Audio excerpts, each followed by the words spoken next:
Halo teman-teman, kembali lagi dengan saya Yohanes Itna dengan Prodi Informatika, mata kuliah Interaksi Manusia dan Komputer, Universitas Kristen Indonesia Maluku.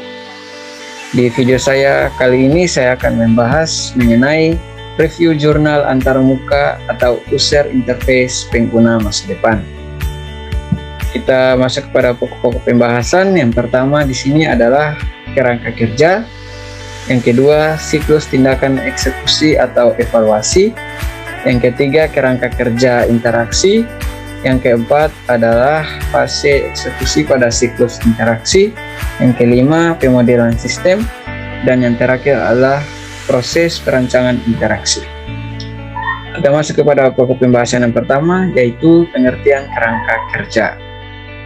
Kerangka kerja adalah sebuah struktur yang digunakan untuk mengkonseptualisasikan suatu sistem. Kerangka kerja dapat digunakan untuk memahami cara manusia berinteraksi dengan komputer. A. Siklus tindakan eksekusi evaluasi, suatu konsep penyusunan tindakan-tindakan, yaitu yang pertama, goal, kejadian yang diinginkan oleh pengguna, dan yang kedua, eksekusi, melakukan eksekusi atas suatu tindakan dalam dunia nyata. Yang ketiga, dunia nyata, tempat di mana pengguna dapat mengeksekusi suatu tindakan dengan memanipulasi objek. Yang keempat adalah evaluasi, validasi pengguna atas suatu tindakan dan membandingkan dengan goal yang telah ditetapkan sebelumnya. Nah, teman-teman, ini adalah gambar dari siklus tindakan eksekusi atau evaluasi. Teman-teman bisa lihat sendiri di sini. Kemudian yang berikut ada jarak pemisah eksekusi. Jarak pemisah eksekusi adalah perbedaan antara keinginan pengguna dengan apa yang dapat dilakukan oleh sebuah sistem atau seberapa jauh sistem tersebut dapat mendukung tindakan yang akan dilakukan oleh pengguna. Nah, ini adalah gambarnya, teman-teman. Bisa lihat sendiri jarak pemisah eksekusi dan jarak pemisah evaluasi dari sistem fisik ataupun goal pengguna. Kemudian selanjutnya ada kerangka kerja interaksi. Siklus tindakan eksekusi atau evaluasi berfokus pada cara pandang pengguna tentang interaksi. Pertama, komponen utama. Di sini ada sistem atau pengguna menggunakan bahasa mesin. Yang kedua, pengguna atau P menggunakan bahasa tugas. Di sini ada masukan atau M menggunakan bahasa masukan. Dan terakhir, keluaran atau K menggunakan bahasa keluaran. Kemudian selanjutnya fase eksekusi pada siklus interaksi. Pertama, artikulasi.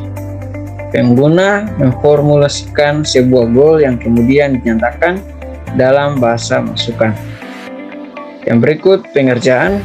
Bahasa masukan diterjemahkan ke dalam bahasa mesin atau dikerjakan oleh sistem. Yang terakhir, penyajian. Sistem menyajikan hasil operasi yang menggunakan bahasa mesin menggunakan bahasa keluar. Nah, ini adalah gambarnya, teman-teman. Bisa lihat sendiri. Kemudian selanjutnya ada pemodelan sistem. Model konseptual atau model perancang. Pertama, model yang diciptakan oleh perancang. Yang berikut, gambaran sistem atau sistem image. Ada 3. Yang pertama, sistem yang diciptakan oleh perancang dan yang sesungguhnya dilihat oleh pengguna. Kedua, menyangkut apa yang terlihat di layar tampilan dokumentasi. Yang ketiga, hal-hal lain yang berhubungan dengan sistem tersebut. Kemudian yang berikut, model mental atau pengguna. Ada 2. Yang pertama, model yang diciptakan oleh pengguna ketika pengguna berinteraksi dengan suatu sistem.